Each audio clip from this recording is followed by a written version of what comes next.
Goswami Maharaj.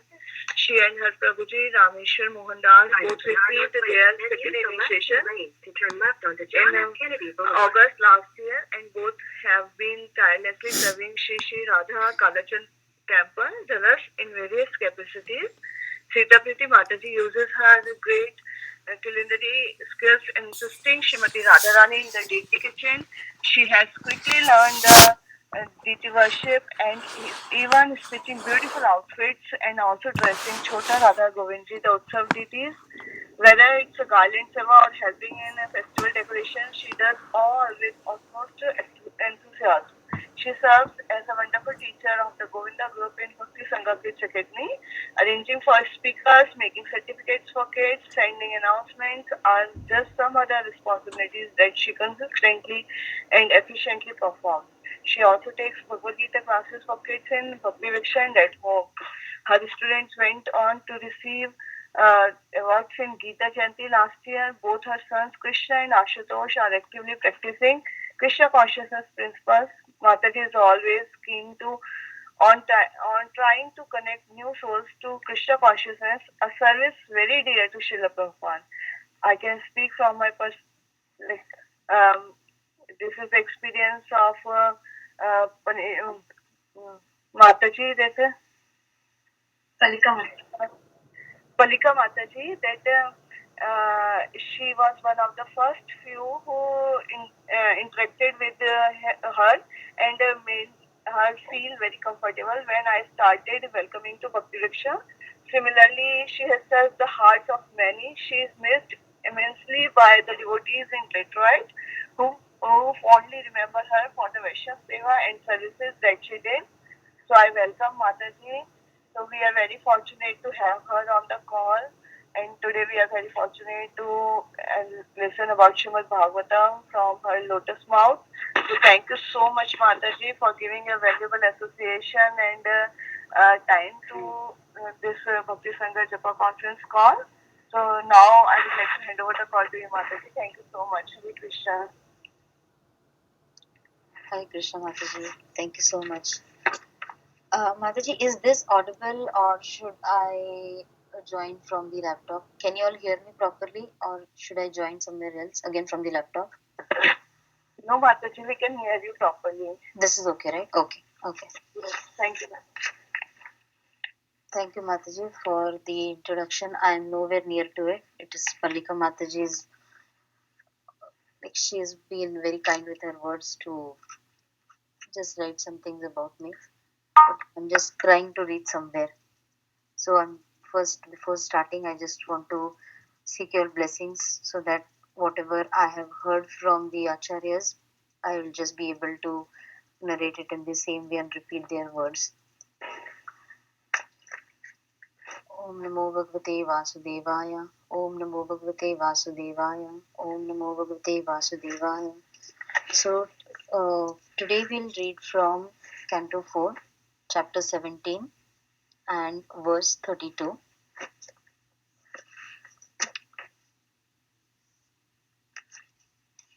न्यूनं वातेश संहितं जानस् तन्मयया दुर्जय आकृत आत्मभि नालस्यति यस्तव आक्रदो आक्रयात् यो अनेका एकपार्थश्च ईश्वरा. Translation by His Divine Grace A. Sri Bhaktivedanta Swami Srila Prabhupada. My dear Lord, although you are one, by your inconceivable potencies, you have expanded yourself in many forms. Through the agency of Brahma, you have created this universe. You are therefore directly the Supreme Personality of Godhead. Those who are not sufficiently experienced cannot understand your transcendental activities, because these persons are covered by your illusory energy. Purport: God is one, but he expands himself in a variety of energies: the material energy, the spiritual energy, marginal energy, and so forth. Unless one is favored and especially endowed with grace, he cannot understand how the one Supreme Personality of Godhead acts through his different energies. The living entities are also the marginal energy of the Supreme Personality of Godhead. Brahma is also one of these living entities, but he is especially empowered by the Supreme Personality of Godhead. Although Brahma is supposed to be the creator of this universe, actually the Supreme Personality of Godhead is its ultimate creator. In this verse, the word Maya is significant. Maya means energy. Lord Brahma is not the energetic, but is one of the manifestation of the Lord's marginal energy. In other words, Lord Brahma is only an instrument. Although sometimes plans appear contradictory, there is a definite plan behind all action. One who is experienced and is favored by the Lord can understand that everything is being done according to the Lord's supreme plan.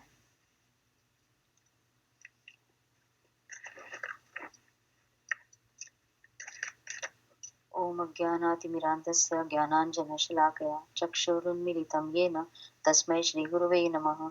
नमो विष्णुपादाय कृष्णपृष्ठाय भूतले श्रीमते भक्तिवेदान्त स्वामीति नामिने। नमस्ते सारस्वते देवे गौरवाणी प्रचारिणे निर्विशेषशक्तिवादी पाश्चात्यदेशतारिणे। जय श्री कृष्ण चैतन्य प्रभु नित्यानंद श्री अद्वैत गदाधर श्रीवासादि गौर भक्तवृंद। हरे Krishna Krishna Krishna Hare Hare Hare Ram Ram Ram Hare Hare.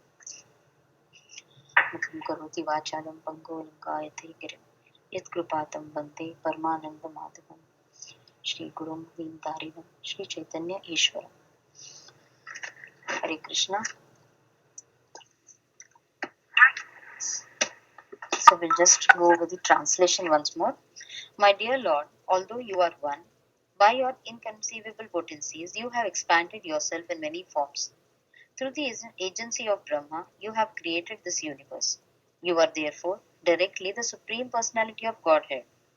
Those who are not sufficiently experienced cannot understand your transcendental activities because these persons are covered by your illusory energy. So now when we go with the flow of the Canto 4, Chapter 17, it is about Maharaj Prithu becomes angry at the earth. Just to give a little summary of what we have done till now is that Maharaj Prithu, when he came to know that Earth, that Mother Earth, was not giving crops and the seeds which were sown were not being utilized, and uh, the people in the kingdom were going hungry and starving, he was really he got angry over Mother Earth. When Mother Earth came to know that Maharaj Prithu is angry at her and he is chasing her, she ran in all directions to save herself. And then at the end, to save her life, she took the form of a cow. Considering that cow being sacred, Maharaj Prithu, and cow being a woman, Maharaj Prithu will not try to kill her. And she just tried to save herself. As we move on to the further chapters, we'll come to know each and every reason why things happen and why Mother Earth was doing what she was doing. So, as of now, what we have seen is that Mother Earth saw Maharaj Prithu as the in a very angry that he was very angry, and it is also explained in one of the purports that she saw Maharaj Prithu as Yamraj, that because he was about to kill her. Now, when we find out about when we read the purport, the explanation in this purport is like with reference to how Mother Earth was glorifying Maharaj Prithu, that because he's an incarnation of God and because she's taken the form of the cow, how he should not be killing her. Secondly, because he is the Supreme Lord, he is an incarnation of the Supreme Lord, so he should be, on the other hand, protecting the people around or protecting his kingdom. And she was giving all the reasons why he should not be killing her. Now, in this verse, it is explained that how the Lord is great and how the Lord has inconceivable potencies. In the last verse, also, we have seen this word inconceivable, and this word is more emphasized in this verse also, and it is explained that how the Lord is is beyond our imagination. We cannot try to fathom his depthness. We cannot try to guess how merciful he is and how many energies in which he is being manifested. So just to begin with, we it is seen that the Lord has many energies in which he manifests himself. In the material, there's the material energy, the spiritual energy, the marginal energy, and there are many more. To begin with, when we say about the marginal energy, the spiritual energy is the spiritual form, and the marginal energy is the living entities or the jivas. So the human beings, animals, all these come under the marginal energy. When we talk about the material energy, the explanation of material energy is that it is all the tattva of the earth, fire, uh, the material part which is there, which does not have the consciousness. Now, when we explain the explanation which Srila Prabhupada has given is that how the energies are differentiated is based on the consciousness. In the lecture which I was listening, again, this is, please correct me wherever I go wrong. Sorry, I forgot to mention that in the beginning. I'm just trying to repeat whatever I have heard from the classes. So please try to stop me wherever you feel that it is needed, and please correct me wherever you feel. So in this, the material energy is the energy which interacts with the marginal energy. When we talk about the marginal energy, it is the jivas or the human beings. The word itself, marginal, tells us that it is on a brim, like it can be either this way or that way. So it depends upon what mode the jiva is in, and that is the reason it is called as the marginal energy. The spiritual energy, marginal energy, and the material energy. Now, the material energy on itself can do nothing. It is everything is basically Krishna's energy, whether it is material, spiritual, marginal. Because when we say marginal, we are all parts and parcels of the Lord. Now, when we say parts and parcel, the explanation here is given that each and every they have different percentage of the gunas which we have, and according to that, the marginal energy can be differentiated. So the jivas, we are the part and parcel of the Lord. When we say part and parcel, we are just part. That means we have a very, very, very small characteristic of what the Lord has. And what the characteristic the Lord has are way beyond our imagination. It is way beyond. So we have just a little spark of what the Lord has. And that is the reason in when we move into our devotional life, depending upon our surrender to the Lord, it is that we get to know about the Lord. The Lord cannot be known by anyone, and it cannot be known that I just sit down and I come to know about the Lord. It is through the devotional service that a person or a jiva can go near to the Lord. The best example is about Lord Brahma.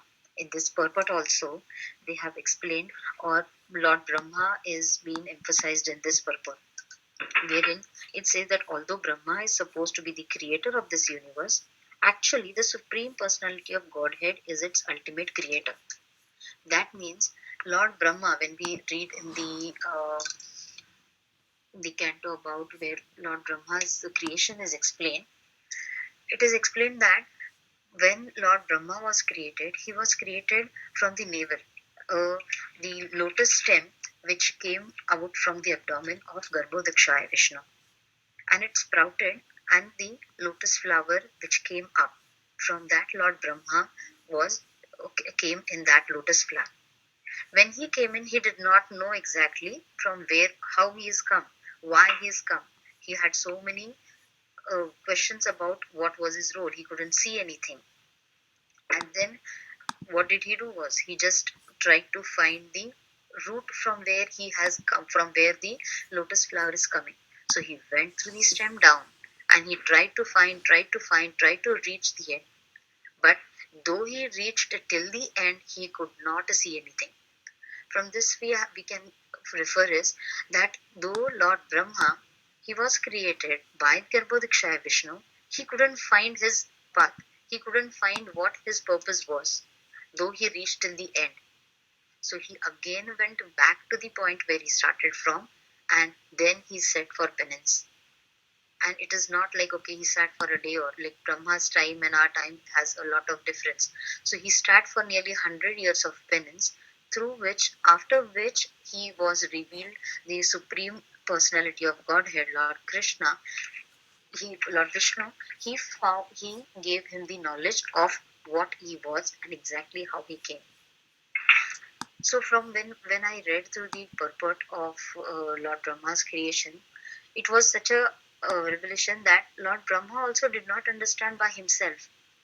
So when some of these ignorant people say that they have understood the Lord, or they have found the Lord, or they have understood all the meaning, it is so it is it is such a pity that they do not even know that unless and until the Lord permits, unless and until the Lord allows, the living entity cannot even do a single thing.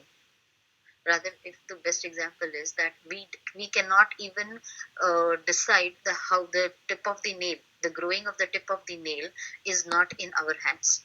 So what to say about the other things which are going on around the world or in the whole universe? So Lord Brahma, unless the Supreme Personality of Godhead gave him the knowledge, he did not know anything. So when Brahma, who is at such a high level, could not understand anything, like we can just find out like how ignorant we can be to say that we have understood certain things and we have understood the eternal truth, when there are some people in the world, right? There are so many yogis who say that they imitate that they have understood everything and they are the topmost and the supreme. So from this story of Lord Brahma, it tells us that the Supreme Personality of Godhead is one. It is only Lord Krishna who is the Supreme Personality of Godhead, and nobody can equal him. Because according to the Tattvas also they differ. To give a very precise explanation is that the Vishnu Tattva has a 94%, while the Shiva Tattva is 84% and the Lord Brahma is 78%. That means the power in the human beings or the living beings is more dim, or rather a very, very, very small unit that they have. And this, to understand the Lord with such a small knowledge, is totally impossible unless the Lord himself reveals his identity or his knowledge to us. Now, when we say that the Lord has inconceivable potencies, in this, and you have expanded yourself in many forms. Now, the best example over here again was about Atri, about the Rishi Atri. When we read about the pastime of those pastimes, it is that Atri Muni wanted the Supreme Personality of Godhead, like Supreme Personality of Godhead as his son. In the purport, it's the best explanation given that he wanted a son like the Supreme Personality of Godhead. And he himself did not know exactly what the Supreme Personality of Godhead looked like, or what the Supreme Personality of Godhead was like. So when he was meditating on the Lord, he just said that I want a son like the Supreme Personality of Godhead. He never meditated that I want the Supreme Personality of Godhead as my son. So now when we know that the Lord has many energies, he has expanded in many forms. So Lord Brahma, he is the creator. Lord Shiva, he is the destroyer. Lord Vishnu is the protector. So these all are also playing the role of the Supreme Personality in different potencies. They are in different field, in different what we can say departments. They are in different departments. They are playing as different role to help the Lord in the moving of the whole universe. So when Atri Muni says that he wants a son like the Supreme Personality of Godhead, that time the Lord is it is not known that whom is he exactly referring to. Whom does he want? Lord Brahma? Does he want Lord Shiva? Or does he want Lord Vishnu as his son? And that is the reason all the three forms, they appear in front of him. The reason to go behind this story is that the Lord expands himself in innumerous forms. We say that we know so many forms of the Lord, but it is for sure that there are so many things which we yet do not know. We are reading through the scriptures and we are trying to find out. Hare Krishna, is everyone able to hear me, and am I going too fast or anything? Please stop me if I go very fast. Hare Krishna Mataji, we are able to hear you. Okay. Thank you, Mataji. Sorry, I'm not used to just going on talking alone. So I just asked again. Okay. So then, I'll just read through what notes I have made so that this makes me more clear. So Atri Muni did not specify, this is in the Canto 4, Chapter 1, in the verse 30. So Atri Muni did not know specifically whom he wanted, whether he wanted Brahma, whether he wanted Vishnu, or whether he wanted Shiva as his son. And that is the reason we see that all the three forms, they manifested themselves, and then Atri Muni had the Trimurti form as his sons. So in this, again, the conclusion which comes in from this part is that according to our determination or according to our will, what we say is, how did I get this, or how did I land up? Sometimes we have a comparison, right? Like, how did I get only so much, and why did that other devotee get so much? Or I'm also doing this service, but why is that I'm getting so much of the fellow which I get is this much, and some other is giving more or less? So it all basically depends upon our surrender to the Lord. To what degree we surrender, till that degree the Lord will reciprocate to us. Whatever we desire, the Lord is ever merciful. He is our eternal Father. He is the seed giving Father. He is going to satisfy all our desires. But again, He is going to satisfy our desires according to how much we are surrendered, and if that desire is going to be really fruitful for us. So all these things will be decided by the Lord. But what is the main part from our side as a devotee is our desire. So in this story of in this pastime of Atri Muni, it is that he was determined to have the Lord as his son, and the Lord also fulfilled it according to his determination. He did not know what he wanted, so the Lord came in all the three forms in front of him. So basically, over here, what I can conclude is our devotion to the Lord is very, very, very important. And the strength of our devotion is more important, because according to that, we will get whatever you desire for from the Lord. But your desire should be pure, and these desires will be fulfilled only and only through the devotional service. When we saw the pastime of Lord Brahma, how he is created, it is again seen over there also that Lord Brahma did not get all the information by himself. He got it through the devotional service, through the penance which he did, by concentrating his mind on the Lord. And only then he got the knowledge of what he was, from where did he come. Again, when we say that we are showing our devotion to the Lord, or we are doing devotional service, now we see many specifically in India, we see that there are many demigods through which we worship, and so there are some pujas, or there are some things which are going on from traditions, and then we go on doing the worship of that Lord. But there, when we come into the devotional life, or when we come into understanding of Lord Krishna cannot be understood completely, but whatever we come to know from the scriptures, from the classes, from the acharyas, we come to know that if I am surrendered to the Lord completely, I do not need to go any other ways. I do not need to, if I understand that the root is to be nourished, if I have to water the root, the plant is going to get water from all the ways. It is going to get the nourishment by any way. I do not have to sit and water each and every branch. So if I am going to have worship of a specific deity, of a specific demigod, one has to understand that the supreme personality of Godhead is one.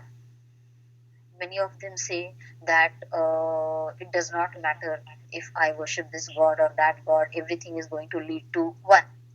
But that is not the case.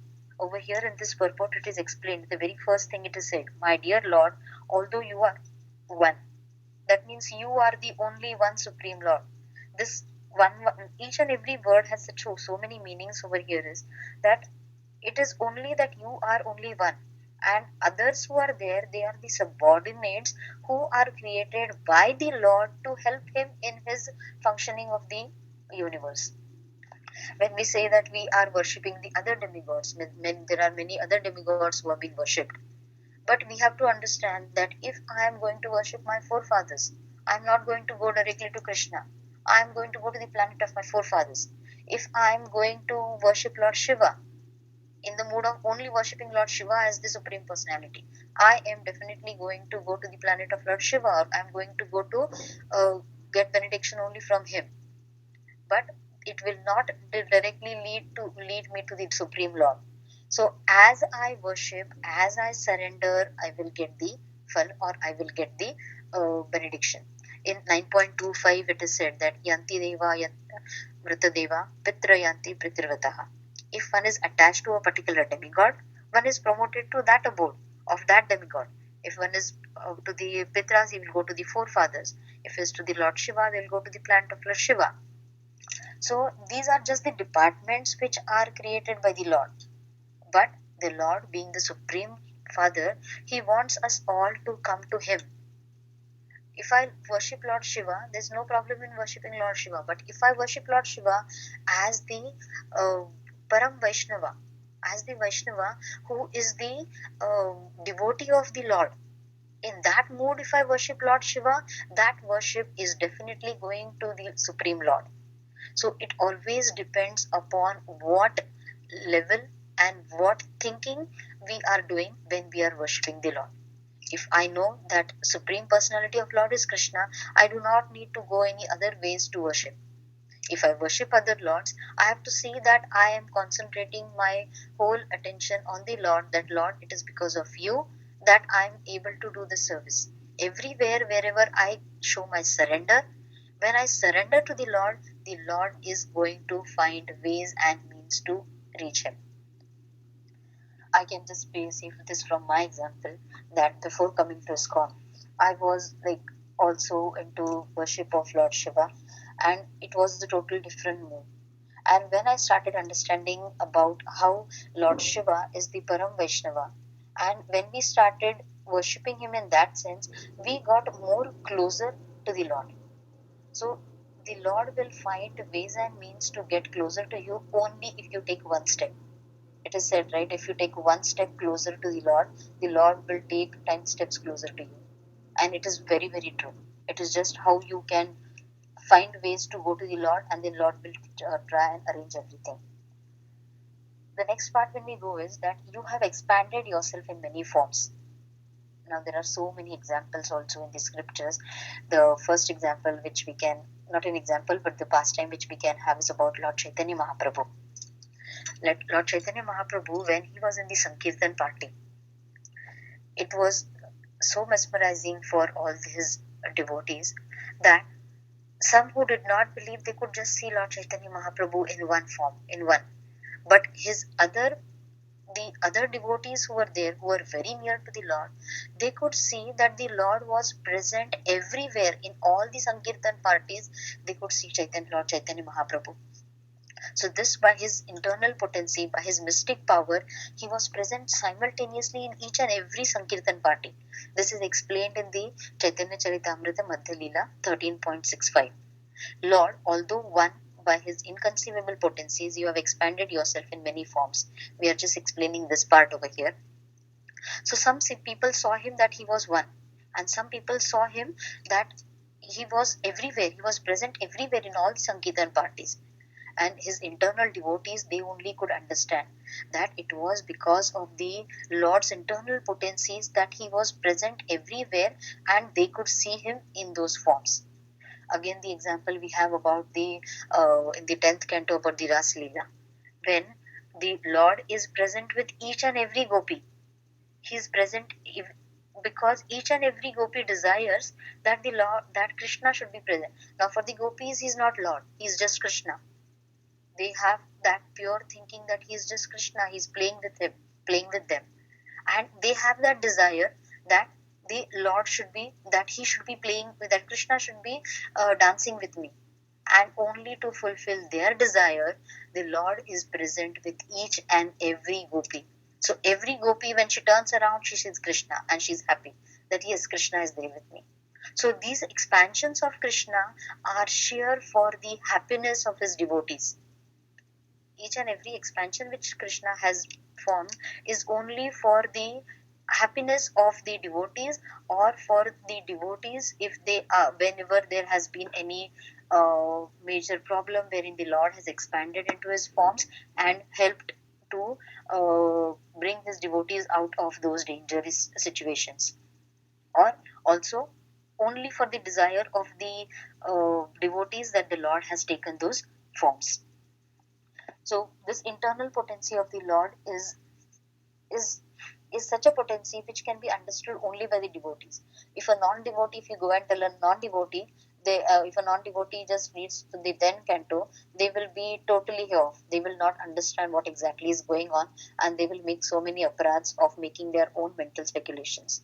And over here we have to understand that the Lord will not be understood by mental speculations. Mental speculations does not help in the devotional life. In devotional life, you have to reach God, reach the Lord through a process, and that process is only through bhakti and only through devotional service.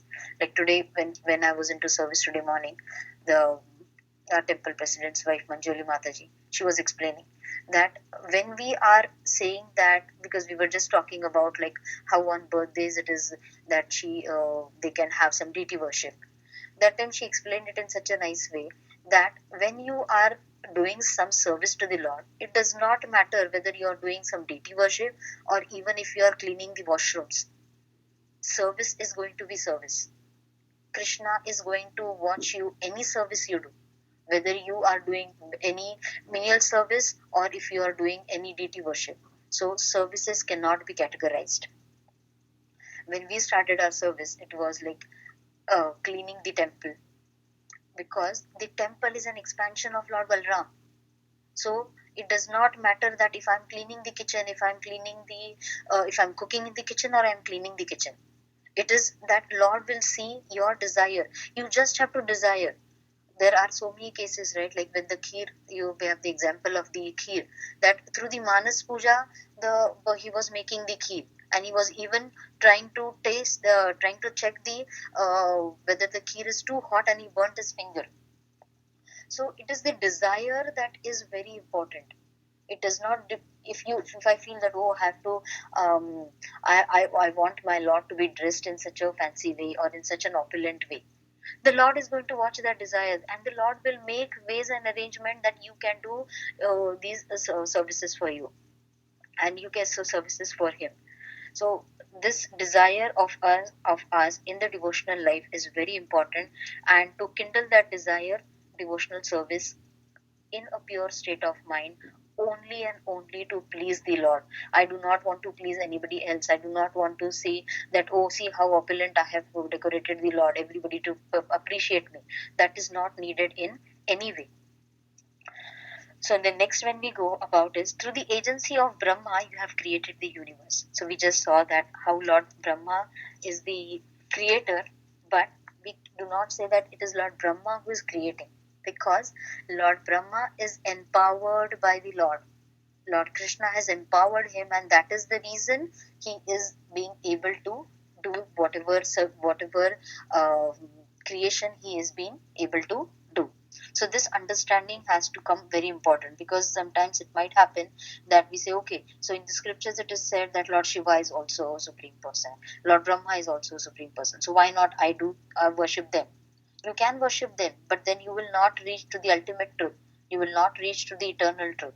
Again, you will be entangled in this life again, and then due to your devotional service, then you will be placed into the higher form, and again we will have to take the birth, the death cycle, and then in the next life we can again come back to bhakti.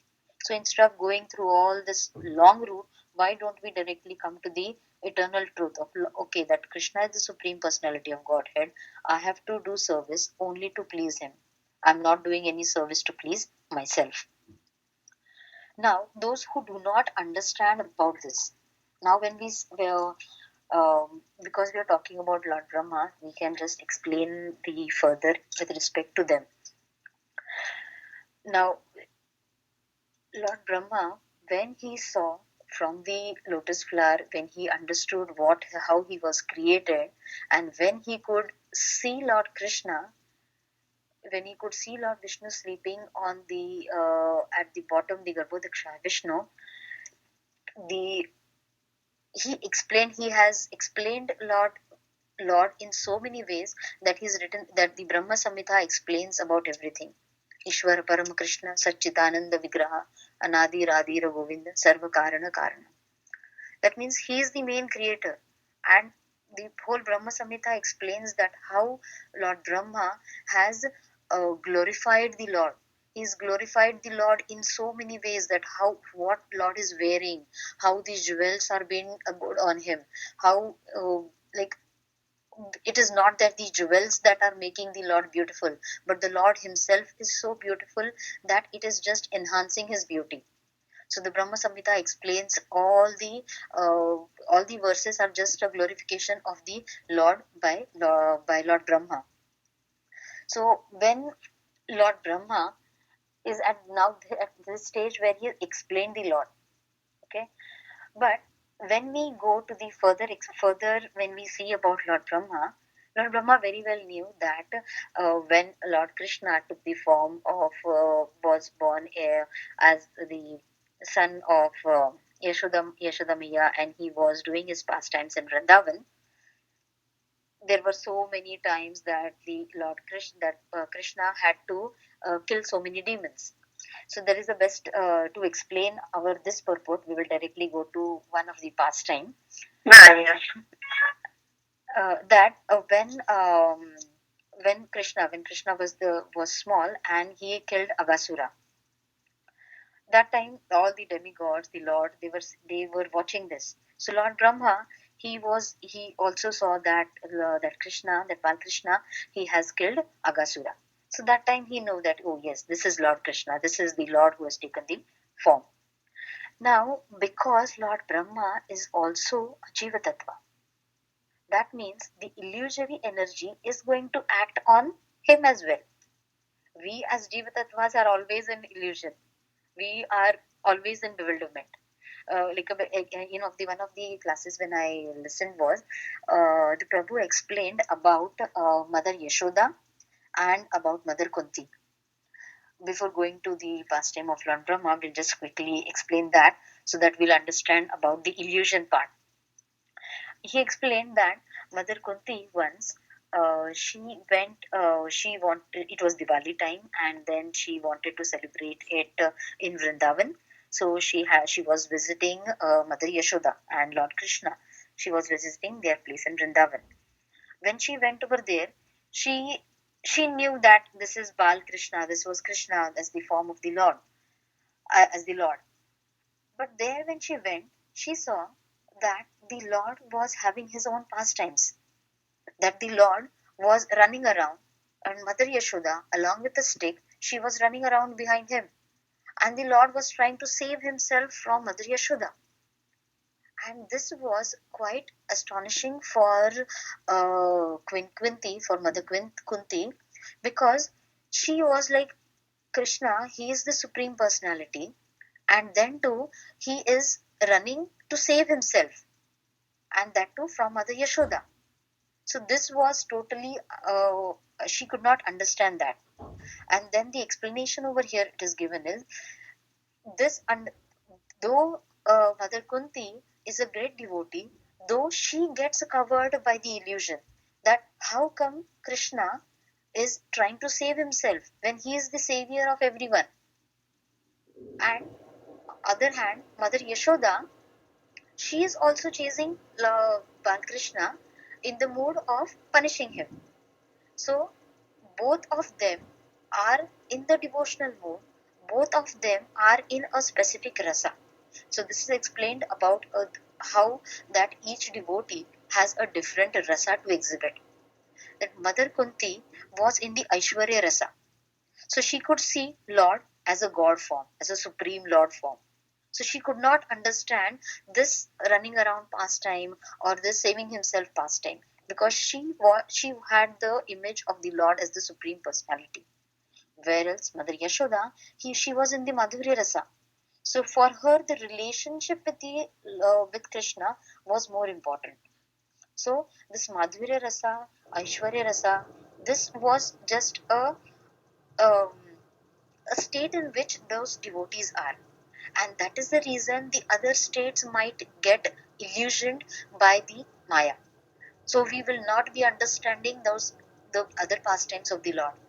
It is also explained that sometimes we feel that if I read the scripture, I will understand the pastime of the Lord. If I read the whole Bhagavatam, I will understand the Lord.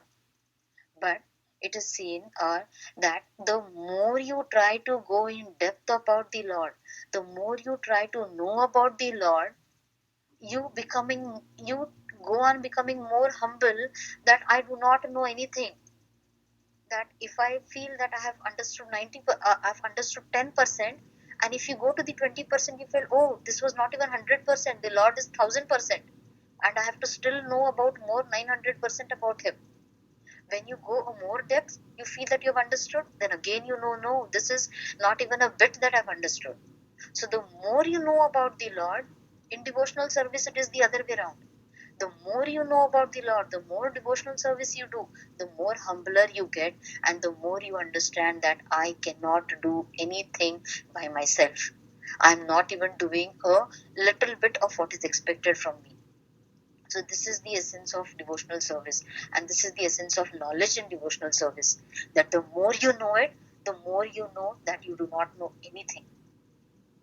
And this understanding, we as the conditioned soul do not have. It is so much explained that at least Mother Kunti and Mother Yashoda were in that bewilderment. But we as conditioned souls, we are not even near that bewilderment, because we do not even go near to those rasas. We do not even have that small pop. Not we, I'm talking about myself. Sorry to include you all, but because you all are so wonderful in your services, that I myself, to talk about myself, I know that I am not even near to what is expected of me. Whatever Lord wants from me, the Lord just wants me to chant properly. I can't even do that. Like, there are so many distractions during the chanting. There are so many distractions during services. It is we cannot even, at least I myself cannot even go near to that bewilderment. I cannot even think about, oh, how come Mother Kunti was bewildered by that. We cannot think, because I'm not even near to that rasa about the Aishwarya rasa or Madhurya rasa. I'm just doing it because I know that I've been told to do it. To go into that depth, that this is my Lord. And that is the reason we say that marginal energy. Because according to the modes of nature, sometimes we feel that we are very near to the Lord. Sometimes we feel that, oh, I'm nowhere near. I cannot even chant properly. So this, either we will be too good or we'll be too down. So this marginal part plays a very important role uh, in our day-to-day life, at least in my day-to-day life. So coming back to Lord Brahma and his bewilderment now. It is like everybody knows the story, but we'll have to just go over it to just explain it in detail. That Lord Brahma, when he knew that, okay, this is Krishna and he's killed so many demons, okay, he's killed Agasura. But then when he saw that Lord Krishna, he's Lord, because for Lord Brahma, he is the Supreme Lord. Krishna is the Supreme Lord. He has to have a certain way that he is interacting with everyone. But he saw that Krishna, along with his Gopas, he was sitting by the bank of the Yamuna and he was eating along with them. He was not only eating along with them, but he was even eating the food which was tasted by the other gopas. And not only that, but he was eating with both his hands. Like according to our scriptures, we know that eating with only right hand is permitted. If you are eating with your, if your left hand gets with food, you immediately have to wash it. So these are the standards which are followed. And he could see that Lord Krishna, he was with both his hands, he was eating, and then Lord Brahma got bewildered. Is it really Lord? Is it really the Supreme Lord? Is he really the Supreme Lord whom we are thinking about? And in that bewilderment, he wanted to test the Lord. So now here we understand that though Lord Brahma, he knew that Krishna is the Supreme Lord, he has just taken the form for his pastimes, but he also got bewildered looking at the activities of the Lord in Vrindavan. And then what did he do? He he wanted to test the Lord. So if Lord Brahma can reach up to this stage, think about what we as the conditioned souls might be doing on everyday basis. We say to the Lord, oh, you give me this and then I will give you so many pedas.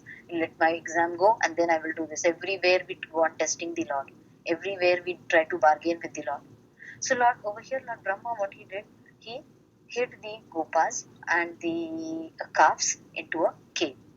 Now he thought that let me see if this is the Supreme Lord, he will know that I have hid the gopas and the calves, and he will not try to find them. He will directly go into the cave and he will get them. But Lord Krishna, he is the knower of everything.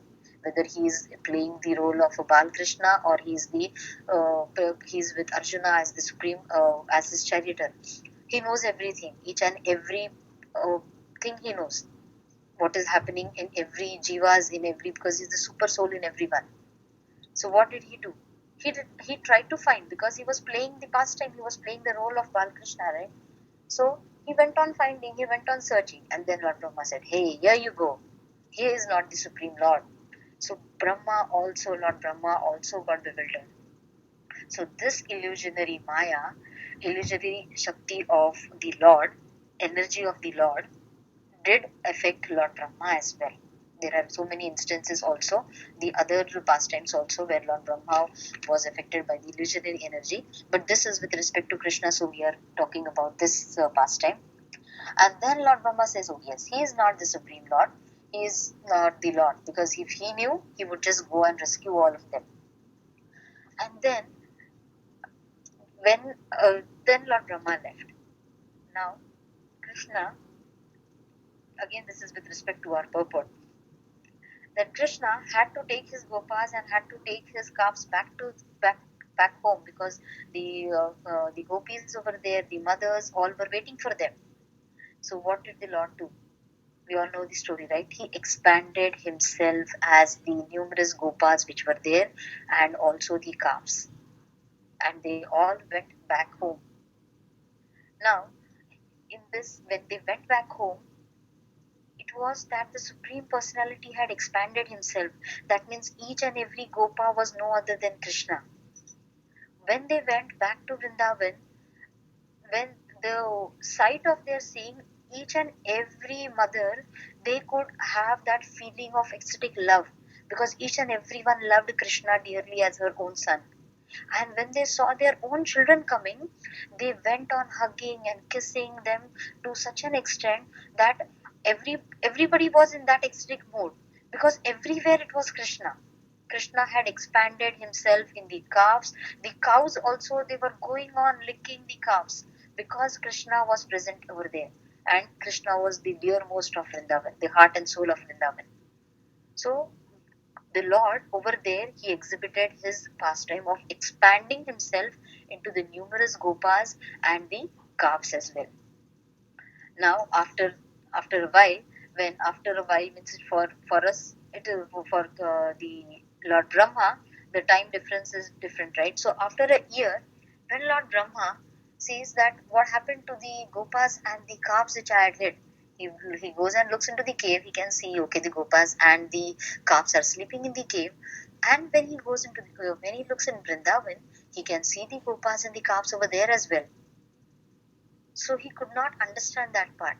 So that time he understood that when he went and saw over there, each and every child, each and every Gopa who was the expansion of the Lord, he could see the four-armed form of Lord Krishna. And that is the time when he understood that it is the potency of the Lord by which he has expanded himself and is playing and everybody is in that role. So this pastime just tells us how the Lord can expand himself in numerous ways. In many ways, there is no limit of how much the Lord can expand himself. So when we go to the last part, that your transcendental activities, because these persons are covered by your illusionary energy. Again, when we explain about the how the Lord is more merciful and how he can uh, how according to our desire he is going to fulfill our desire is about the pastime of Bali Maharaj. That Bali Maharaj, when he saw Vaman Avatar, and when he came to know that this is the supreme personality of Godhead, at that time he had the desire to pay obeisances to the Lord, and he wanted to touch the Lord's lotus feet. This we are talking with the desire, because this purport explains about according to our desire the Lord can reveal himself. So Bali Maharaj he had a desire to touch the Lord's lotus feet. But because Shukracharya, this is again in the class which I was listening to, Bali Maharaj example was given in that class as well, that though Bali Maharaj wanted to touch the lotus feet of the Lord, because Shukracharya, his guru, was present, he could not do that. But in his mind, in his heart, he wanted, that desire was so intense that the Lord himself kept his foot on Bali Maharaj's head. And what did Bali Maharaj get? Did Bali Maharaj lose anything? For the material, for the mundane eye, we think that, oh, Bali Maharaj lost the kingdom and he wants sent to Patarlo. But what did Bali Maharaj gain by his desire? His desire was just to touch the feet of the Lord. But the Lord fulfilled his desires by keeping his foot on the head of Lord of Bali Maharaj. And he also made him the Lord of the Patal Lok. So there was nothing to be lost in that venture. Again, in that same pastime, it is about Bali Maharaj's sister. When she saw Vaman Avatar, she had the desire that, oh, if I could have a son like this. So she also had that desire that if she could breastfeed the child. This desire was so pure at that moment. But when Bali Maharaj was sent to Patal Lok, then she had that thing that, oh, I wish I could kill him. So at that same instant, she had two desires. One was that if I could feed this child, if this child could be mine. And second, when she saw that Bali Maharaj was being sent to Patal Lok, she felt, I wish I could kill him. The Lord is so merciful that you desire and He is going to fulfill it. He fulfilled that desire in the form of Putana for her. She could feed him, she could breastfeed him. At the same time, the Lord, she wanted to kill him also, so she was in the form of Putana. Now, in this example, we what at the mundane eye we feel, oh, Putana, she was a demon, she was killed by the Lord. The Lord punished. But the explanation what is given is that Putana, she was liberated by the Lord. Did she lose anything in that thing? No. She was liberated by the Lord. When Putana's body was being burned, there was fragrance from her body, and that indicated that she was liberated.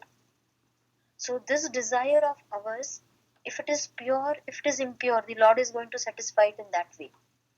So these all pastimes just explain us that how the Lord, just you desire you, and how the Lord will mercifully fulfill all of our desires. I hope I'm completing our purport and I'm not getting deviated. Let me just go back to my notes and just see whether I've completed everything.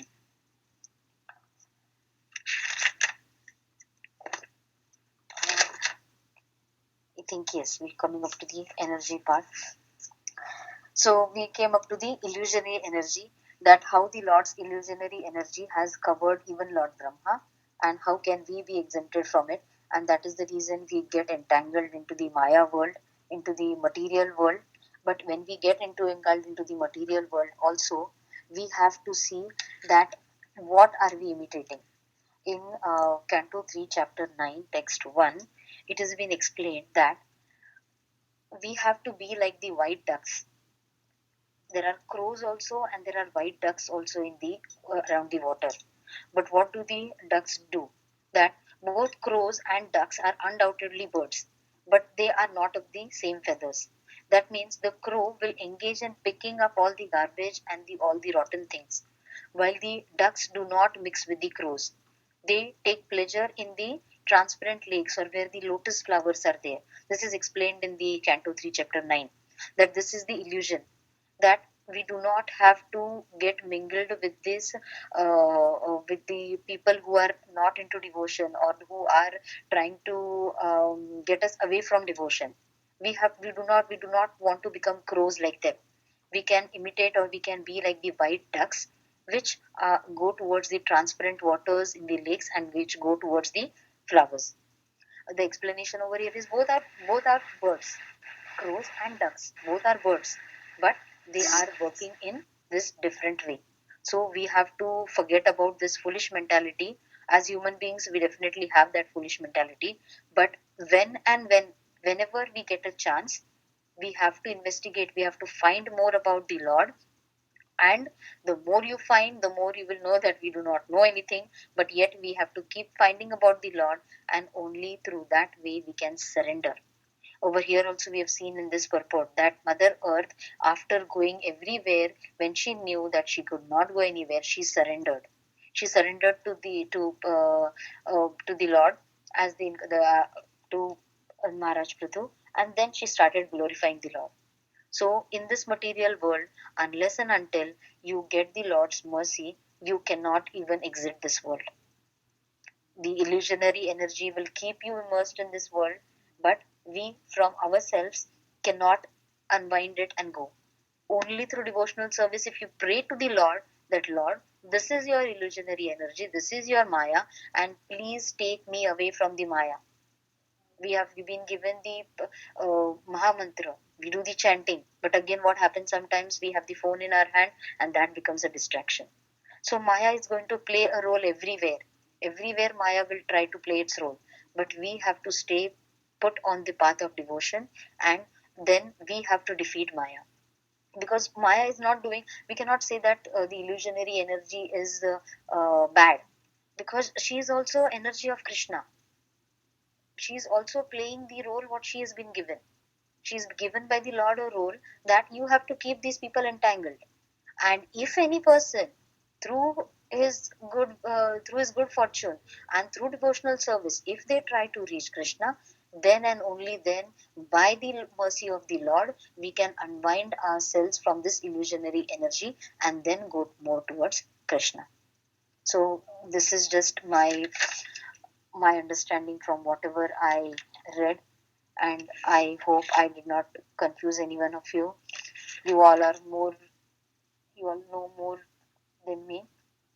I just have understood from this is that the Lord has His plans, and we have to just go by His plans. We might not know what, like today, what happened, what would be the repercussions of that. I might feel that, oh, this did not happen according to my will.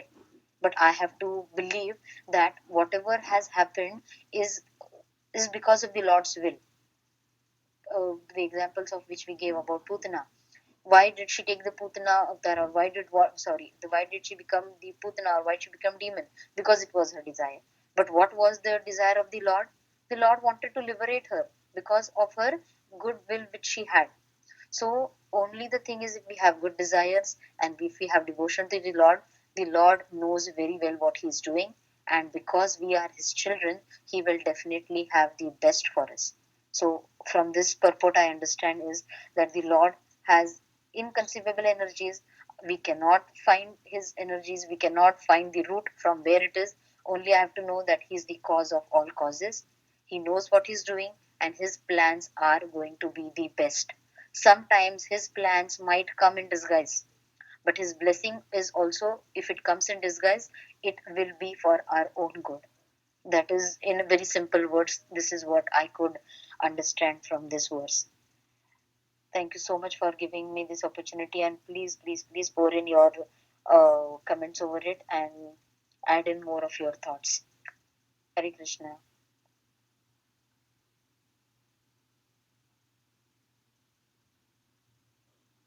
Hare Krishna, Mataji. Dandavat Pranam, Srila Prabhupada ki jai, Guru Maharaj ki jai. Thank you so much, Mataji, for such a beautiful class.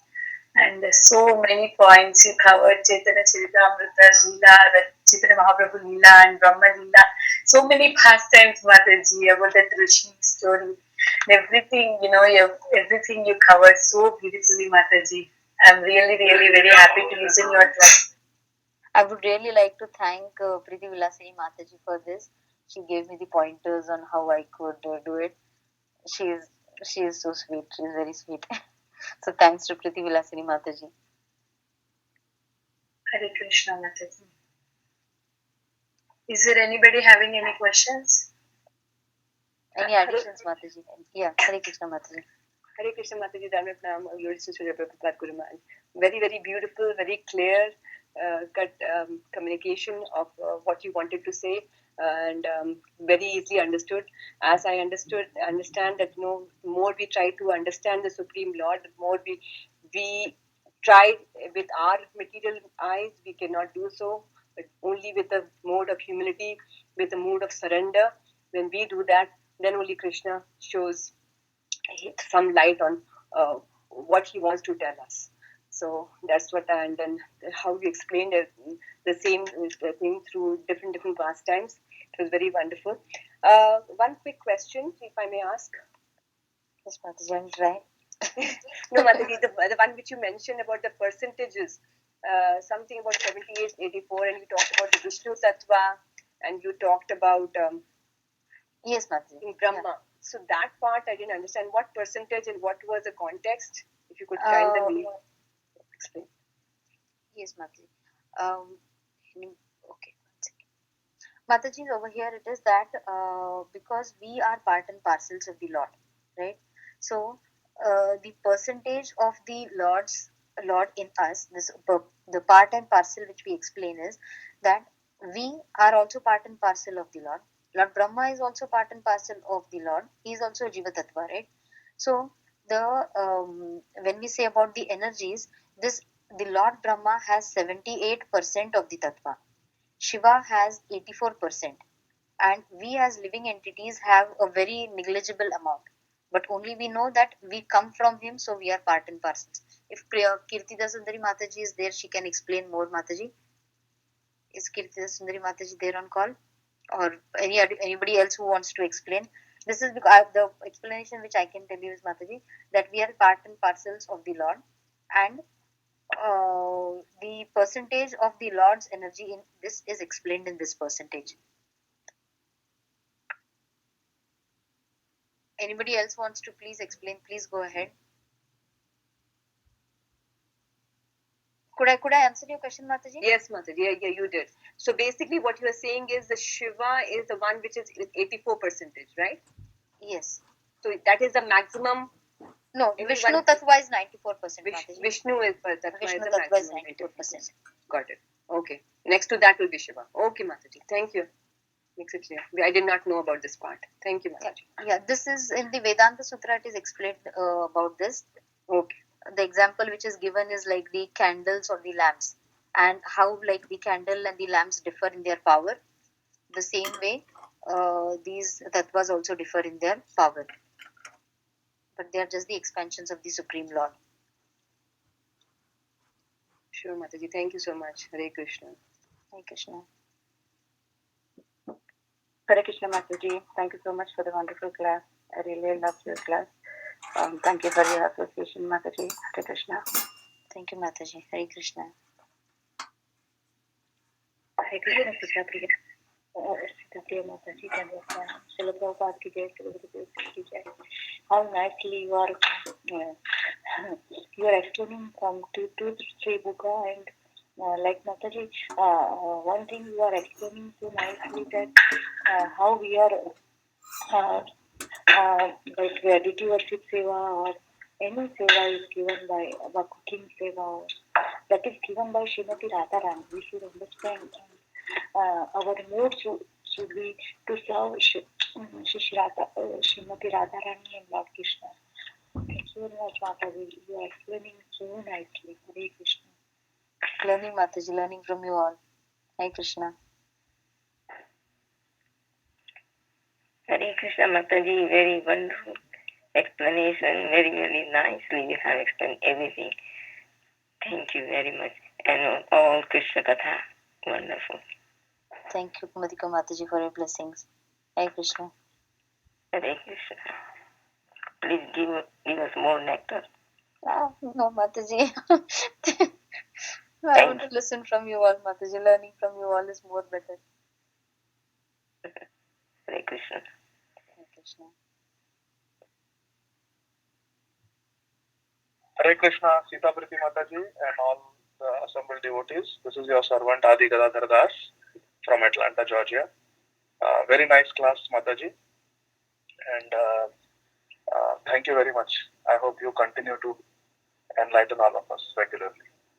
Hare Krishna. Krishna, Prabhu, please correct wherever I went wrong. Absolutely no corrections, Mataji. It was a very, very nice class.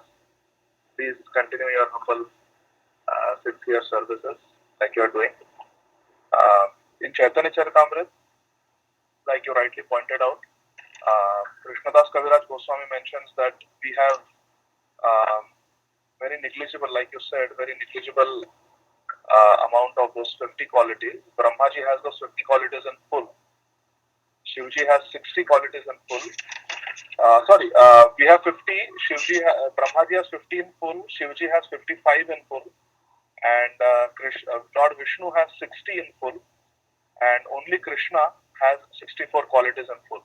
And the 4 qualities that Lord Krishna has, which even Lord Vishnu does not have, are his Leela Madhuri, his Rupa Madhuri, his Venu Madhuri, and Prema Madhuri. These 4 qualities. His Rupa Madhuri means his beauty exceeds that of Lord Vishnu.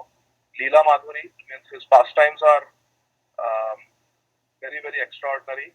You don't get those type of rasas and pastimes even in the pastimes of Lord Vishnu. Then his Venu Madhuri, his flute, of course, and which is the 4th one, Prema Madhuri. The quality of devotees who love Krishna is very unique, like gopis, for example, which Lord Vishnu also doesn't have.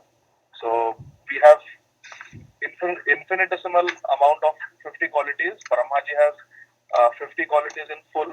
Shivji has 55 qualities in full. Lord Vishnu has 60 qualities in full. And only Krishna has 64 qualities in full. This even Rupa Goswami mentions in Bhakti Rasamrita.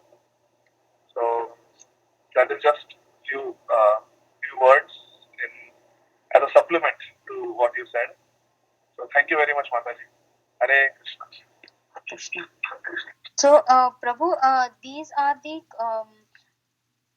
quality, right? And because in Canto 4, Chapter 1, text 15, it is explained about from the Vedanta Sutra. They have explained.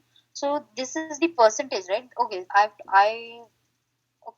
I was saying about the percentage. So this percentage. Yeah, so I was telling the number of qualities, okay. And you converted and spoke the into percent. Yeah, because okay, thing. Got it. Yeah. Thank you, Prabhu. Thank you so much. What you said was exactly correct. Thank you, Prabhu. Hare Krishna. Humble obeisance to all of you. Hare Krishna. Hare Krishna. Thank you, Adi Gadadhar Prabhuji, for giving that detailed explanation on that. That makes it even more clearer. Thanks to both of you. Hare Krishna. Hare Krishna. Hare Krishna.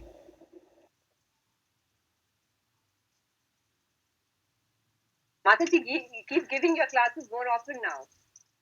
Mataji, I haven't slept for Yes, no, we want I haven't more. slept We for want 2 nights now. Yes, Mataji, you should come more often now, Mataji. We are waiting for your lecture to hear and more, Mataji. The other end is more better, Mataji. Listening is more better from all of you. But Mataji, like I really think that giving, like when you are, this is just a like normal talk that we are having, that when we are trying to I was just trying to give a class, right? But it gives you more so much of reading. And that last night when I was reading it, it was so much of joy, when reading, when you come to know, okay, because now over here I have Canto 3 open, Canto 4 open, Chaitanya Charitamrita open, Bhagavad Gita open, and the Nectar of Devotion open. So it is so wonderful that when you are reading Bhagavatam, it gives you explanation is there in the Bhagavad Gita. The Bhagavad Gita tells you about some cantos in this. So it is so related, and it is so wonderful to just, this is for our purification.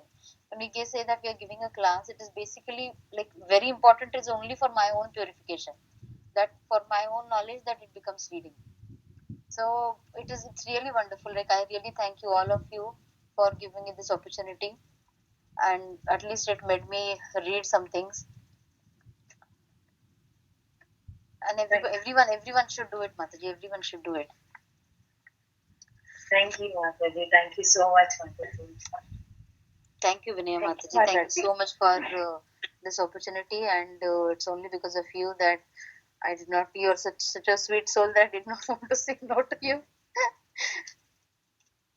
Thank you, Mataji. Thank you so much. Sita Prita Devi Dasi. Please give your association regularly. By that way, you will read more and more books, and by that way, we also inspire to next read is you, Mataji. Bhagavatam, Sri Bhagavad Gita, Nectar of Instruction. I thank you, Prabhuji. Mataji, that is really very nectarian class. Please give your association regularly. No, Mataji, Hare Krishna. We are waiting for you all, Mataji, now.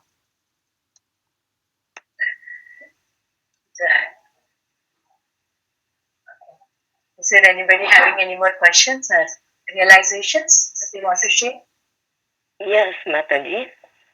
Now I realize that before giving class, or try to attempt, we should get a blessing from Priti Vilasini Mataji. I should get.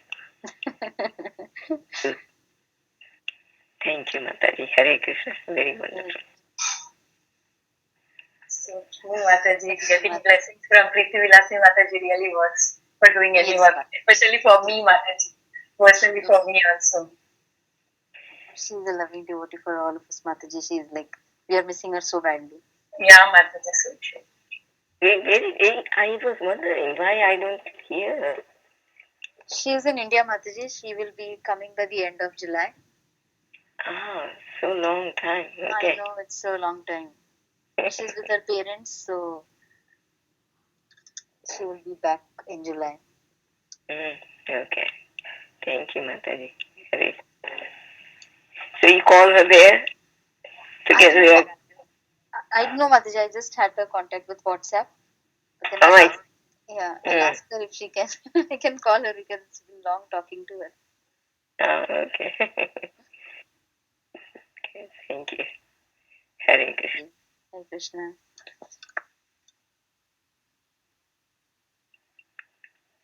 Please accept my obeisances. Thank you.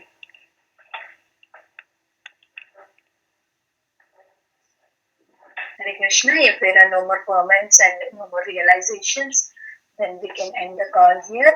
And once again, Mataji, we are very, very fortunate to have you on the call today and enlighten us on this topic. Thank you so much.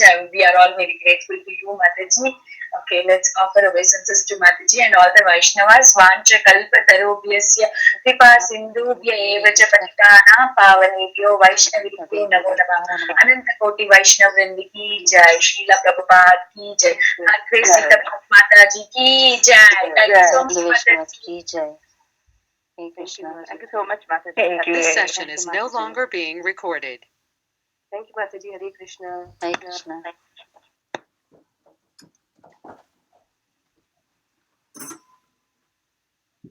Goodbye.